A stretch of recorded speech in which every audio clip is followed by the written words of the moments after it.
তুমি যদি শিক্ষামন্ত্রী হও তাহলে তুমি কি করবে? আমি হয়তো স্টাডিটাকে আরেকটু ফান করে তুলতাম যাতে স্টুডেন্টরা বোর না হয়। বাইরে দেশের মতো উন্নত করব, 1 থেকে 5 পর্যন্ত কোনো ক্লাস দিব না। শিক্ষা ব্যবস্থা চেঞ্জ করতে চাই। আমি শিক্ষা ব্যবস্থা আরেকটু বেটার করতে চাই। এডুকেশন সিস্টেমটা চেঞ্জ করব। দেশের শিক্ষাকে উল্টায় দিব। কোনো পড়াশোনা নাই, কোনো পরীক্ষা নাই, সবাইকে অটোপাস। আমি খালি বলছি বিসমিল্লাহ, এরপর থেকে আমি 3টা লুজ পুরোটা ভরছি। আমার কাছে এত ভালো লাগছে লেখা, আমি বিশ্বাস করেন আমার কাছে খুব ভালো লাগছে। হ্যালো গাইস, কেমন আছেন সবাই? আশা করছি প্রত্যেকেই ভালো আছেন। গাইস, নতুন ভিডিওতে আপনাদের সকলকে স্বাগত জানাচ্ছি। আজকের এই ভিডিওতে আপনারা দেখবেন বাংলাদেশি ছাত্রছাত্রীদের রাতারাতি ভাইরাল হওয়া অস্থির সব কর্মকাণ্ডের দ্বিতীয় পর্ব। রাত্রিরে অঙ্ক প্র্যাকটিস করেছি, আজ এসে দেখছি যে ইংলিশ পরীক্ষা। বলেন কি? ইংলিশে দিয়ে আমার পাশে যে ছিল আর দেখে করে মিনিমাম 90 তো পাবো। ইংলিশে দিয়ে আমার পাশে যে ছিল আর দেখে করে মিনিমাম 90 তো পাবো। শিক্ষামন্ত্রী, ওই আমাদের শিক্ষামন্ত্রীর নাম কি? মিলন আমাদের শিক্ষামন্ত্রী যখন আমাদের কথাটা শিক্ষামন্ত্রীর কথাটা মনে পড়ছে, তখন আমি সিকিউ লিখতেছি। এই টাইমে আমার মনে পড়ছে যে শিক্ষামন্ত্রী, তখন দেখি সিকিউ লিখতেছি, আমি কপিও করতে পারতেছি পাশে থেকে। তখন আমি হঠাৎ বলে উঠি যে এই পড়তে হবে, নকল হবে না। তখন হলে সবাই হেসে ওঠে। কাম সেরে ফেলেছেন ভাই আপনি। সুতরাং গাইস, আমাদের সাথে আপনিও ফেসবুক রিলস, টিকটক এবং ইনস্টাগ্রাম থেকে শুরু করে রাতারাতি ছাত্রছাত্রীদের ভাইরাল হওয়া অস্থির সব কর্মকাণ্ড একসাথে এক ভিডিওতে দেখে মন খুলে হাসতে চাইলে সম্পূর্ণ ভিডিওটি দেখার বিশেষ অনুরোধ রইল। কেননা ভিডিওর শেষে থাকবে অস্থির বাঙালির এমন সব কাণ্ড কারখানা যা আপনাকে ভরপুর বিনোদন দিবে। মিলন কেরা? কোন মিলন? কোন মিলন? আমার একটা বন্ধু আছে মিলন, ওই যে গেছে মাত্র যে নকল লয়ে ছিল হাতের ভিতরে। প্রশ্ন অনেক হার্ড হইছে ভাই। আমি আগের বার ফেল হইছি, ঠিক আছে? এইবার দিছি, ঠিক আছে? আল্লাহর রহমতে এবারও ফেল। দোয়া করেন আপনারা, ঠিক আছে? বাচ্চা থাকো চিরকাল চিরা খাও বেড়ার বাল।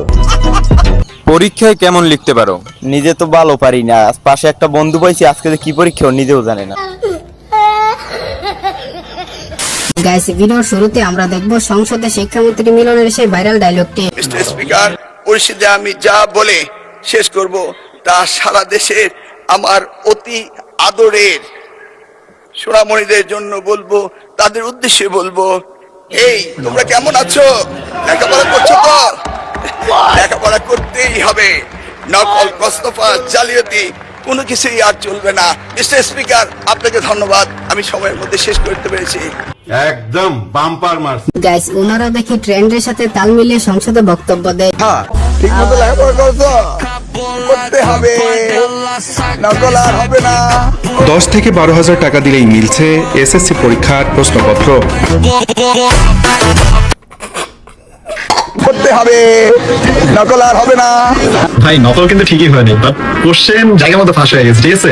এই যে আমি তুমি যারা আছি ঠিকভাবে পড়া কোনো রকম ভালো একটা লেভেল করে ট্রাই আছে, ভাই বাদ দিয়ে তো এদিকে তোমার প্রশ্নই ফাঁস হয়ে যায়। নকল হবে না ঠিকই, ঠিক আছে? সিসি ক্যামেরা 100টা লাগিয়ে দিব, বাট কোশ্চেন ফাঁস হোক, ইটস নো প্রবলেম। হ্যাঁ গাইস, শিক্ষামন্ত্রী ঠিকই বলেছিল, নকল আর হবে না, কিন্তু প্রশ্ন ফাঁস ঠিকই হবে। এটা কি কোনো কথা? হেলিকপ্টার মিলন হচ্ছেন ওয়াটারমেলন। আচ্ছা, হেলিকপ্টার বলে কোনো শব্দ হবে না, এখন থেকে হবে মধু, তাজা তাজা মধু, ওয়াটারমেলন। আমি নিশ্চিত উনি পরীক্ষার আগে প্রশ্ন পেয়ে গেছেন, তাই তিনি এত উত্তেজিত। কেসটা তুমি ধরেই ফেলেছো। এত বাজে এক্সাম জীবনেও দেই নাই। নকল নকল হবে না। কেমন ভাবছিলাম হয়তো একটু সহজ হবে বাংলার মতো, ঠিক আছে? কিন্তু এমন কোশ্চেন দেখে কি লিখবো সেটাই মাথায় আসতেছিল না। That's it. আছে, অবশ্যই আছে। আপনার হচ্ছে ডায়লগ কমন পড়ে নাই, দেন হচ্ছে কমেন্ট স্টোরি কমন পড়ে নাই, ফালতু একটা এক্সাম। না ভাই, এদেরকে আবার দেখলাম বাংলা পরীক্ষা দেওয়ার পর লাফাচ্ছে।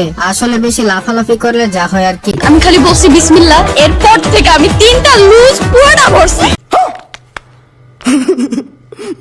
আমার কাছে এত ভালো লাগছে লেখা, আমি বিশ্বাস করেন আমার কাছে খুব ভালো লাগছে। স্কুলের এক্সামে এত কমন আসে না যত আজকে কমন আসছে। অনেক ভালো হয়েছে এক্সাম। প্রথম যে সৃজনশীলটা আসছিল সেটা হচ্ছে একদম গাইডের প্রথম সৃজনশীল তুলে দিছে, আর অনেক ভালো কমন আসছে সব ক্যাডেটের।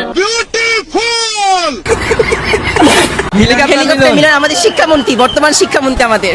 হেলিকপ্টার মিলন কেন বল? কারণ তার ডাইলেক্টে এটা, কারণ আগে যখন শিক্ষামন্ত্রী ছিল তখন সে হেলিকপ্টার দিয়ে যাতায়াত করতো, সেই প্রেক্ষিতে তাকে হেলিকপ্টার মিলন বলা হয়।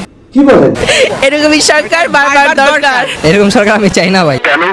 গাইস মেয়েরা যখন স্কুলের বিদায় অনুষ্ঠানে বক্তৃতা দেয় বিদায়ের অনুষ্ঠানের জন্য সবাইকে জানাই আন্তরিক শুভেচ্ছা।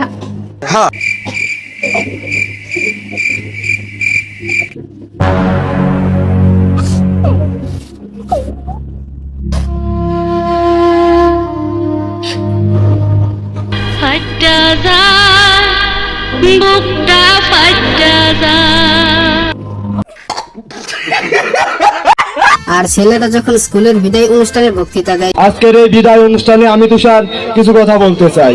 বলো বাবাজি। যদি আপনারা অনুমতি দেন, না দিলেও সমস্যা নাই, বলেন কি? যেহেতু মঞ্চে উঠে পড়েছি।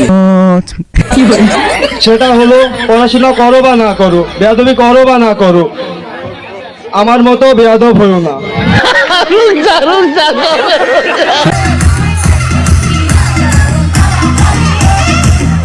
তেমন কিছু না গাইস, পড়ার ইচ্ছা থাকলে যে কোনো পরিস্থিতিতেও পড়া যায়। যেমন এই ভাইটি ডান্সের সাথে পড়াশোনা করছেন।